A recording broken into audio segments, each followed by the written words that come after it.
The CFPB is temporarily shut down, and you might not get these collections removed from your credit report because of this. Now let's check this out.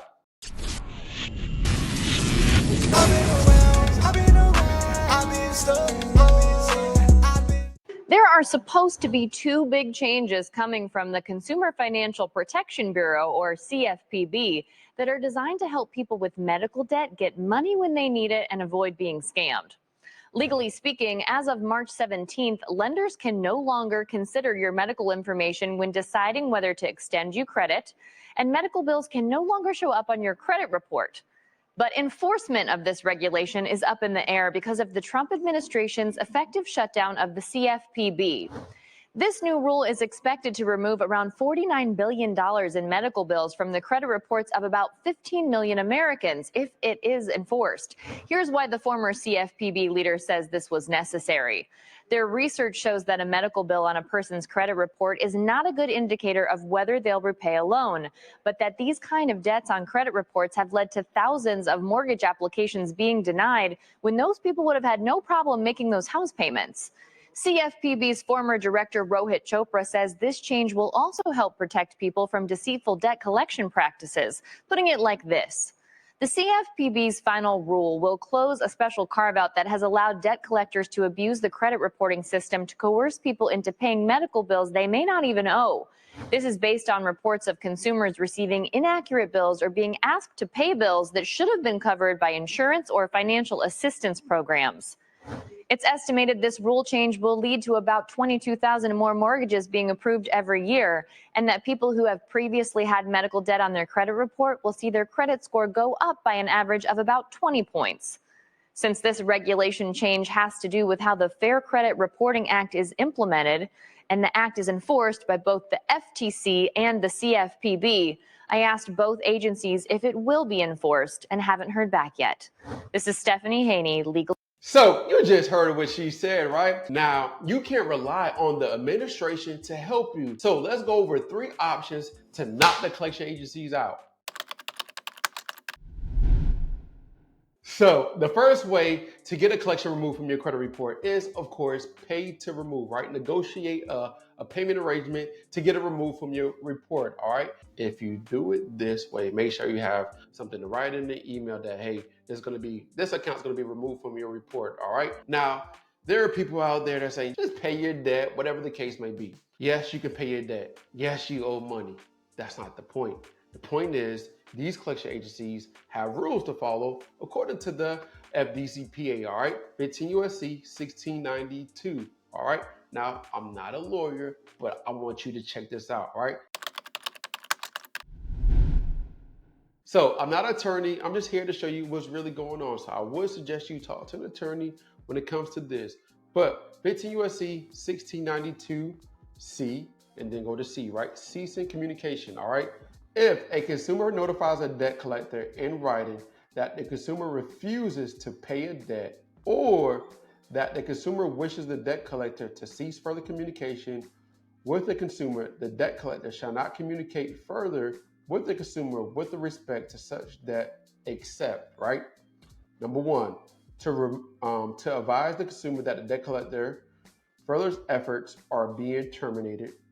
2, to notify the consumer that the debt collector or creditor may invoke specified remedies which are ordinarily invoked by such debt collector or creditor, or where applicable, to notify the consumer that the debt collector or creditor intends to invoke a specified remedy.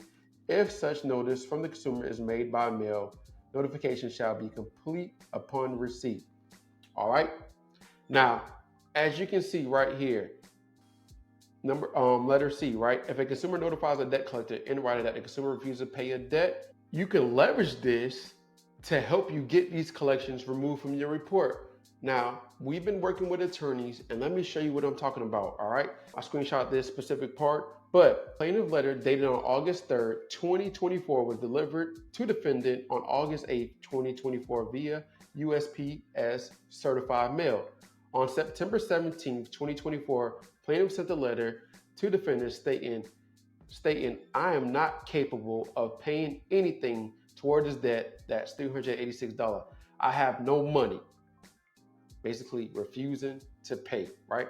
Which informed defendant to plaintiff refusal to pay pursuant to 15 U.S.C. 1692 CC, the law that we just read, right? Plaintiff letter dated September 17, 2024 was delivered to the defendant on September 2024 via USP certified mail. As y'all can see, right? Now let me read another one for you, all right? Another way to actually write this letter, right? Facts, all right?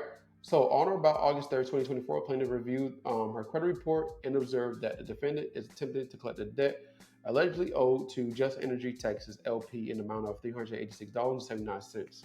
On August 3rd, 2024, plaintiff sent a letter to the defendant stating, I reviewed my credit report and discovered that you reported that I owe $386. Owed $386 owed leave me about this debt, which informed defendant that the plaintiff wishes the debt collected to cease further communication with plaintiff pursuant to 15 U.S.C. 1692, as y'all can see, right? And guess what? The lawyer knocked this company's head over, right? So this $386 turned into a lot of money, right? Even though this client owed the money, facts are facts, laws are laws. Collection agency broke multiple laws. Lawyer, did what they need to do, and now the debt is permanently gone from the report. Credit score improved, but most importantly, the client got the debt removed, no longer owes the money, but got paid, all right? So this is another way you can leverage, all right, to get collections removed from your report. And we've been working with attorneys and we're working on this process, but I had to show y'all what's really going on and what you can leverage when it comes to removing collections from your report. So if you don't want to leverage 15 U.S.C. 1692, if you don't want to go after the debt collectors, right? Now, another way you can remove this collections from your credit report is leveraging the FCRA, which is the Fair Credit Reporting Act, 15 U.S.C. 1681, right? Now, when it comes to that, you're going to basically be disputing based off of inaccuracies, right? And there are multiple laws you can leverage when it comes to that. Now, nothing's guaranteed when it comes to using this process, and this process does take time. The CFPB sued Equifax, right? Because of what? Not checking or not completing investigations. So this is the reason why you have to continue sending letter after letter after letter. And I understand that, hey, you pinpointing these violations, but if you're not willing to go the lawyer route, this process is going to take time. This process is going to take, you continue being consistent and persistent into removing these collections from your credit report, all right? So the way you can leverage the Fair Credit Reporting Act is based off of the details of the collection that you have on your report. So you can dispute multiple collections on your report. So here's what I'm talking about. Let me just give you an example. So here's an example, right? If you have a collection on your report, basically what you're leveraging is the details, the inaccuracies, right? And then based off of the inaccuracies that you see right here, right, you want to create a letter sending it to Experian, TransUnion, and Equifax, right? Now, this is just an example, but you will send it to Experian and Equifax. But most importantly, you'll leverage the laws to create your letter and then use this to get the account removed from your report. And if you haven't got, because I know most people are new to the channel, just come to the channel every single day. All right, new people all the time. So you can go to freeseekerletter.com and get your letter. freeseekerletter.com, go get your letter. And what you're gonna do is put your first name, everything, and you're gonna basically date it, and then you're just gonna give a brief context. And of course, you can change this up.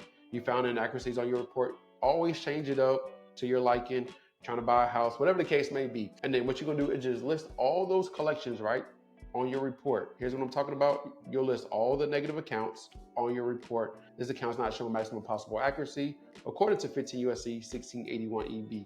And if you're new to the channel, all you have to do is just copy the specific law and you can read it over yourself, all right? The open date last active is not accurate. Delete account immediately for violation of 15 U.S.C. 1681 EB. When you send that letter out, make sure you go to freeseekerletter.com. Gotta say it again. When you get this letter and you send it out certified, add 2 forms of identification, all right?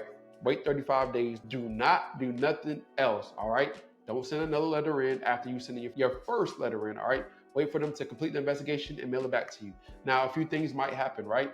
They might respond back saying, hey, you sound like a credit repair company, or need more identification, or whatever the case may be. But on that letter, to kind of avoid all that, you want to send the letter certified and then possibly get it notarized. All right, I'll have the notary part in the second part of the letter so you can get it notarized. So they can't say that you sound like a credit repair company. They can't say it's not you, and they have to complete the investigation. So this is very important. You have to do this every single month because nothing's guaranteed when it comes to fixing your credit and sending letters to the credit bureaus. That's why this process takes long. All right. Now, if you're willing to sue them and knock these collection agencies out, you want to work with the consumer attorney. And we do have one in Alabama and a few in Florida. We are trying to get other consumer attorneys in other states so we can have a network of attorneys to be able to help y'all out. But right now, there's only a few places that we have. So leverage the laws, do whatever process works for you, and knock these collection agencies out.